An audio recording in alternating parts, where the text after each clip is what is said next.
તમે કેવી રીતે રહેલા હતા સાનિધ્યમાં, અકળ કળા રૂપે કેવલના સાનિધ્યમાં હતા.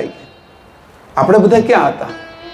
પિતાજીના બ્રહ્મરંધની અંદર, અંકુરની અંદર હતા, એના સાનિધ્યમાં હતા. ત્યારે અંશની સાથે એકતા વાળા હતા.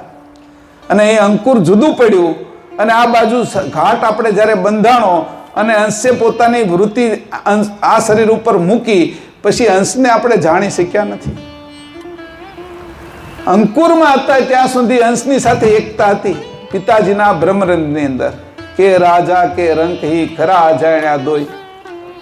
કીધું પિતા બુંદ શિર ગર્ભ કે જો ન લહે જન કોઈ. માતામાં પિતાજીની અંદર, એના માથાની અંદર રહેલા અંકુરો સ્ત્રી અને પુરુષના, ઈ રૂપ આ પ્રગટ થયું છે અહીંયા આપણું બધાનું. આપણે અદૃશ્ય હતા કે તમે કેવા હતા કે પહેલા તો પરમ ગુરુને કહે છે અકળ કળાની જે આપ, તમે તો અકળ કળા રૂપે કેવલની સાથે એકમેક હતા, એના સાનિધ્યમાં હતા.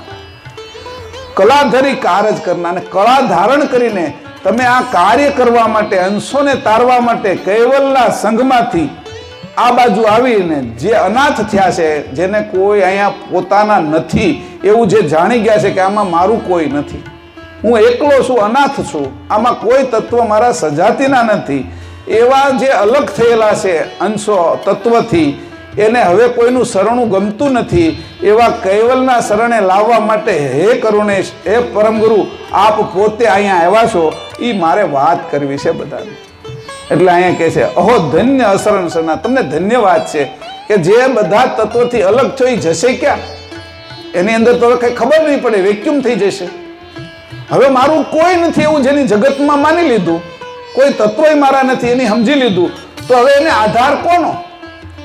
તો કે પરમ ગુરુ કહે છે કે એ આધાર આપવા, અચરજબા કહે છે એ આધાર આપવા તમે આવ્યા છો, કે જેનો નિરાધાર થઈ ગયો છે, હવે તત્વ પર પ્રીતિ નથી રહી, એને કોઈ પણ પ્રકારનો ભાવ નથી રહ્યો, એવો જે અલગ થયેલો અંશ છે એ હવે એ આધાર વગરનો થઈ ગયો છે. એને આધાર આપવા માટે તમે પોતે આ બાજુ આવ્યા છો કે અહો ધન્ય છે તમને.